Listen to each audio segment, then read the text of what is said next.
What's up, core reporters, and welcome back to my channel. It's time for a recap of what went down on last night's episode of Teen Mom Next Chapter.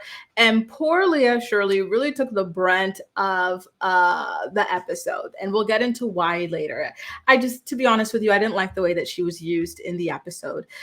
So just starting off, her auntie Amber was actually released from not jail this time. She actually decided to rejoin the series for a little bit because remember, there was a moment in time where she thought she was going to be quitting the show. She refused to tape. She felt like she was on different pages with production. And I do wonder why that is. I kind of wonder whether or not production wanted her to actually really get a little bit more detailed about how or why she lost custody of two kids to two different men, the James and Andrew situation, and she wasn't able to or she didn't want to. Not sure, but I do suspect that that might have been a factor there in her holding out. And then we get Briana and Devon. Remember, at the top, I think it was episode 1, they really wanted to set the groundwork to have us believing that Briana and Devon were trying to make it work as a couple. Then in episode 2 or 3, he talked about wanting to set them up for counseling or whatever to help them communicate and see whether or not there's something there that is worth exploring. So they do ultimately end up going to therapy in this other state. I think it was Texas or something. And then we find out that Devon still he's able to get his license back after having it suspended or something and his vehicle re-registered, but he just hasn't bothered to do either of those things. And he says that it's because he would rather spend his money gambling. And it's you're supposed to be transporting your kids around with this vehicle, but you don't want to get this vehicle because you'd rather gamble the money. You've got the money. He's been on the show for years. He's making good money, but he just does not want to spend it on that. The gambling addiction has gotten a really, really big hold on him. Now, another thing that I don't understand is how does he have the time and I'm supposing money as well to go do therapy in another state with Briana about the possibility of dating her, but not the car thing. It's also weird. If you find that after going to rehab for substance abuse and gambling addiction and you still have these issues, would you not try to go back to rehab again to try and see if there's another way to fix this or try to invest in a personal coach, something I don't know. It's very weird to me that this was something that he regarded as his ultimate priority in the moment, right? Versus figuring out how he could actually start showing up for his kids. And in true foolish fashion, Briana immediately offers to pay whatever amount of money he needs in order to get his license back and to get his vehicle re-registered or whatever. And I'm why are you just constantly handing out money to these deadbeat baby daddies of yours? Remember when she pretty much paid Lewis to show up to Stella's birthday party, and that man he didn't even bring a gift, he just popped on up and of course she didn't get her money back because she's offering this money for free. Granted, it was only about $200 that she gave to Lewis, but here she is again offering to play herself financially for another deadbeat baby dad. Why would you give him the money for the license when this man is telling you that he is a gambling addict? Right? Why would you not why would you give money to a gambling addict? Please tell me. I don't understand. Anyway, we'll get to that later and see how that blows up in her face. So then we get a scene of Christina and Leah driving to the doctor's office. And like I told you guys, I don't like when they get really invasive with the kids. I like when they talk about their journeys parenting these kids, but then when they get real invasive with the kids, I'm oh, I feel so weird. So she's going to the doctor's. And meanwhile, we flip over to Amber, and Amber's sitting on the porch with her friend and just talking about visiting the other kid that she recently lost custody of, James, right? So she went to California. That's part of her new agreement that she can visit the child in California. And so she was talking about how he recognized her and she was really excited about that. I'm well, I would hope your child recognizes you, right? Oh, Lord, the bar is in hell with that girl. So she also talks about how she she was, and you know what I'm going to tell you? Maybe this is what really creeped me out. Let me take this picture down. So with Leah's story, and I hate to even say this, but she was talking about how she has really painful periods. And so she has to go to the doctor to figure out what's going on. The doctor recommends putting her on birth control to help like make it easier for her. And so that's bad enough that we know this, right? About a 14-year-old child. But now, for whatever reason, Amber and Gary kept pushing to make the storyline about whether or not she's having sex. And I'm like, she's 14 years old? Like, what? Like, why are you doing this? Like, what is this? And, you know, I think I told you guys this before when I first started recapping. Girl, guys, I was the most sheltered child. I didn't even know what sex was at 14. So if my parents were asking me if I was like having sex at 14, I'd be like, no, like I didn't, like, what is that? You know what I mean? Like I was like so sheltered. So just the idea that like they're turning this birth control situation, which is already TMI, into whether or not this 14-year-old child is having intercourse.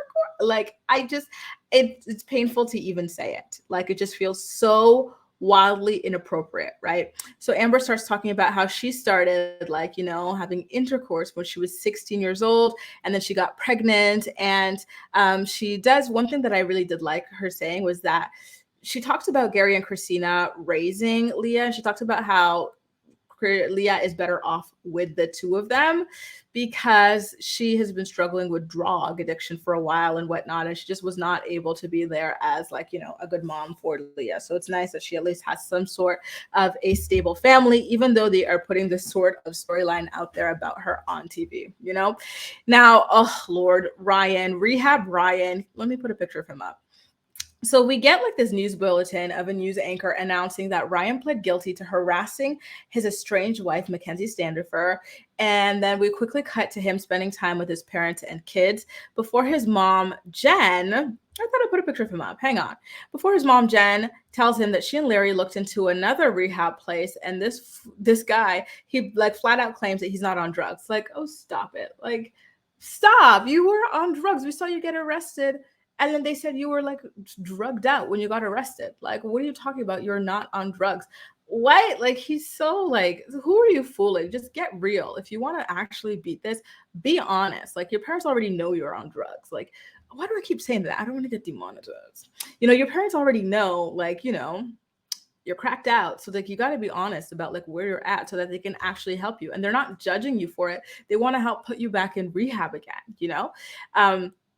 And so he's like, oh yeah, like he seems really flippant about the idea of going to rehab. And Jen's like, listen, if we send you to this, it's because we want you to get better. So you have to want to do it. But she was like a lot nicer than I'm sounding. Like she was very nice and soft about it.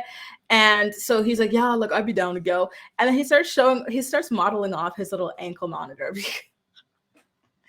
This show is so raggedy, I tell you. So he's like showing off his like little ankle monitor because of course he needs to be monitored like as part of his like, I guess, bail or whatever conditions of release. And then they tell him that Macy texted Jen and Larry to tell Ryan that he's worthy. And I'm like, girl, after the crap you talked about Mackenzie and how you don't trust her, you don't believe her, and then all of this information came out, and the first thing you do is go and text the man who did all of these horrific, heinous things. And mind you, I never miss an opportunity to show off this damn photo of what he did to his children's home. You're out here texting this man, you're worthy. You are worthy of being in jail, sir. That's what you're worthy of, not the coddling, the endless, you know, just ridiculousness that has led you to this place in your life. I just was like, oh my God. To me, like I actually thought Macy, well, not I didn't actually think, but I would have liked to think that Macy would take the opportunity to speak out and be like, wow, like I spoke too soon. I thought he was in a better place than he was in because of my history with Mackenzie. I didn't know if I could trust what she was saying. But now that all the information and facts have come out to prove that Ryan is an abuser of not only her, but their children as well, I need to take a step back and reevaluate my position and, you know, how Bentley fits into Ryan's life in this moment. But no, you're worthy. Like, what? Oh my God. I get wanting to have like a nice, like good co-parenting relationship, but like when the guy is in this state of mind, like, is it really worth it? Like you had a restraining order against him. You would not let him talk to Bentley without like negative rug tests and whatnot. But now all of a sudden, you're worthy. Go beat her up. Go trash the house. You're worthy. You deserve to get away with it. You know, like, ugh.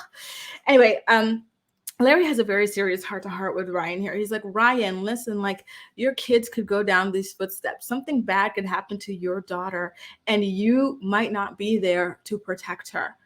Like, please make good decisions so that doesn't happen in your children's lives. Like, I'm not always going to be here, right? Like, he's older, so he's not always going to be here. And I thought it was interesting when he said that, like, Ryan might not be there to like protect his daughter. At first I was like, oh, it might be because he's in jail. But then now, as I'm recording this for you guys, I'm like, but you know what, I think he also was kind of saying, like, you might even be dead, dude. If you just keep on with this heroining and stuff, you might even be dead. So you really need to get it together. And again, Ryan doesn't seem convinced at this point. I feel like he has no self-esteem. Like, I don't think he cares about himself at all. And I don't think he would mind if either of those situations happen, life in prison or life underground, So it's just sad when everybody around you wants to help you and lift you up and you just don't want it for yourself.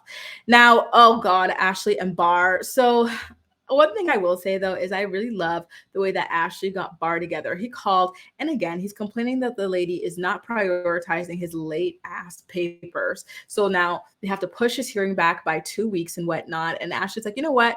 You're kind of you handing in these papers at the last minute doesn't mean that she has to prioritize this. This is your fault. You should have done it well in advance. I would have done it well in advance. So now what? And so he did like accept a little bit of responsibility, and he hated being chastised by her, but it's something he needs to hear. Like, stop coddling these childish men. You have a daughter. Get yourself together. You have the most simple thing to do on the world, volunteer your time. You don't have a job.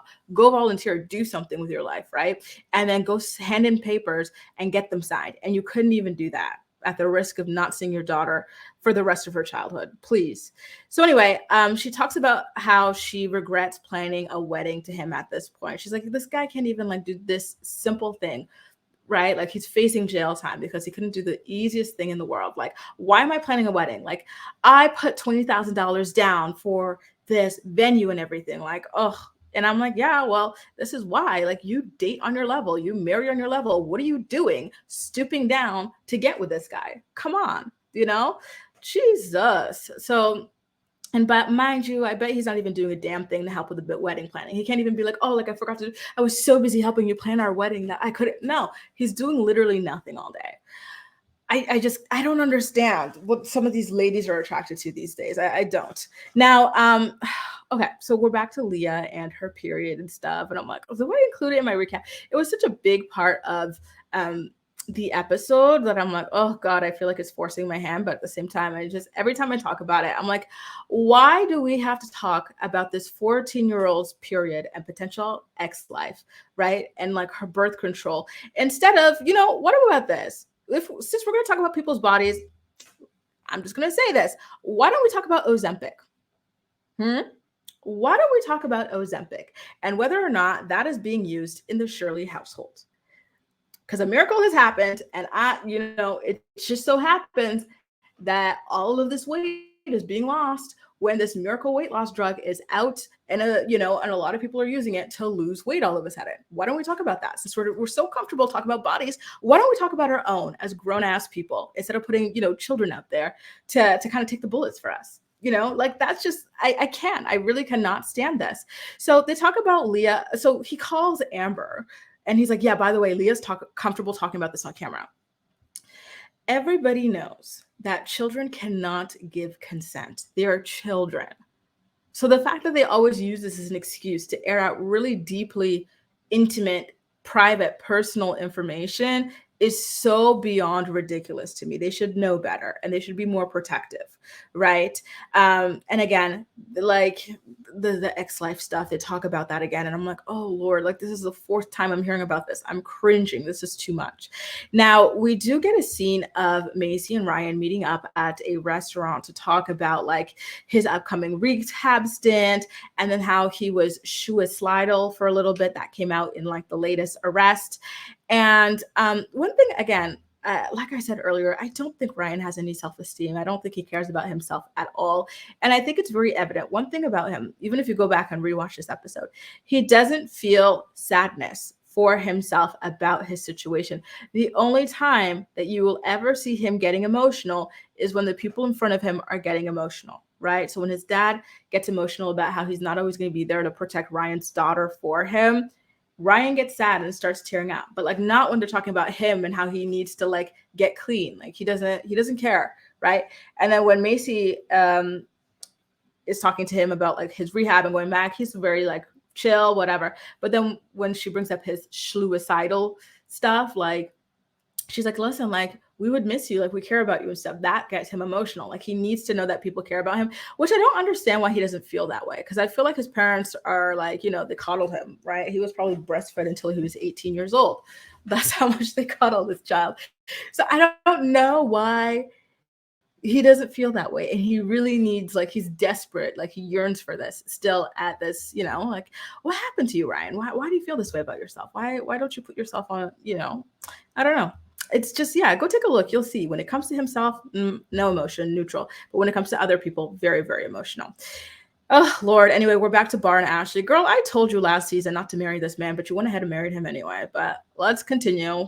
So she calls her mother to vent about the Bar situation. And then her mom says, listen, girl, I know you want to throw him out, go back to the streets and see if you can find a new one. But let me tell you, it is an epidemic of childish men who like are men by age, right? But not by actual like responsibility, this, that, and the other. So even if you get rid of him, you're most likely going to find another man like that, basically.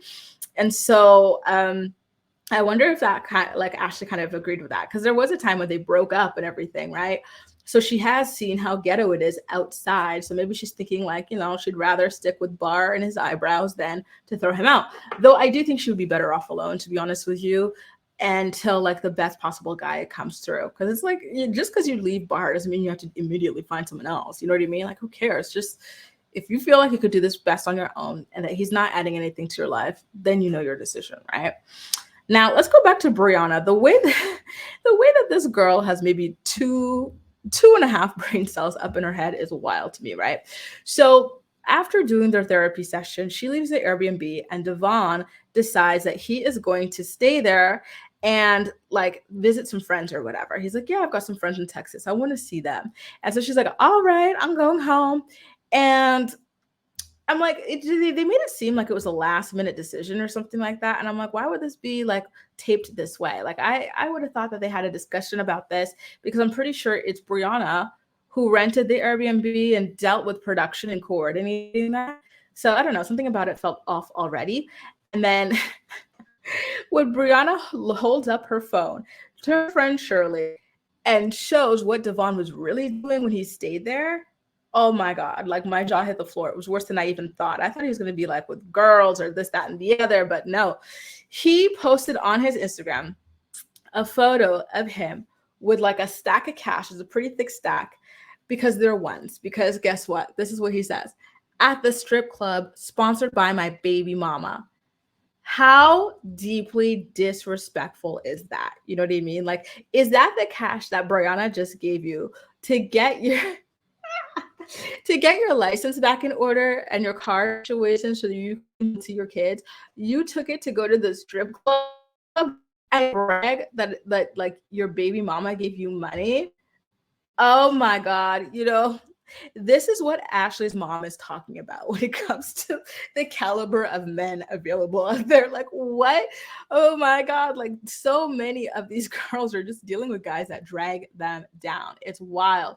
And I said, I'm like, Briana, this is why you've got to stop giving money to these bums. Like, stop it. And the coochie too, stop giving that away to them too. Like, they are losers. I'm sorry. They don't care about these kids the way that you care about these kids. Like, they don't prioritize spending their money on their kids or this, that, or the other. They want to live day to day, right? Like, oh my God. And then, you know, she starts crying to Shirley, wondering if Devon was being genuine and trying to reconnect with her and fix his relationship with his daughters.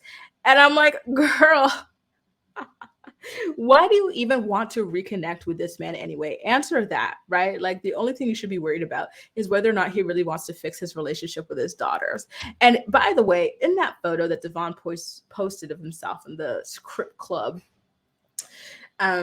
his eyes look really sad and just like empty. Like, he gives me here for a good time, not a long time vibes. Like his eyes, there's nothing behind them, to be honest with you guys. Like, I don't know. I know people find him attractive, but I've always felt like he has very dead eyes. I just don't see it at all, to be honest with you guys. Like, there's no twinkle there. There's no happiness, joy, excitement. Even when he was with like his ex, like of multiple years, I'm like, I just don't see it. So yeah, like what's his excuse for this? Because I know like if he went to the casino, for example, he could be like, oh, like I've got a gambling problem. I told you guys that. But no, like you're at a script club. That's not gambling, dude. Right? Like just weird. So now let's go back to Gary. Gary has a sit down conversation with his daughter, Leah, to talk. Like, this is the thing. They are like a dog with a bone at this point. How many times do we have to talk about this? We've already talked about this ad nauseum. Gary has talked about it. Christina has talked about it. Gary has talked about it on the phone to Amber. Amber has talked about it to her friend on the porch. And now we're back with Gary talking about the same damn thing that we've already heard being mentioned like 3 or 4 other times. Like what new information are we gaining here, right? So he sits down with her, they talk about birth control, and then he brings up X, XES, spelled backwards. And he puts her up on game when it comes to like men being trash. He's like, listen, men could be smooth talkers, don't fall for it. Like, if something ever happens, I want to be there to protect you. I'm like, you would know. Weren't you knocking up teenagers when you were in your 20s? You would know. So it's great that you're giving this advice, right? It's great you're giving this advice.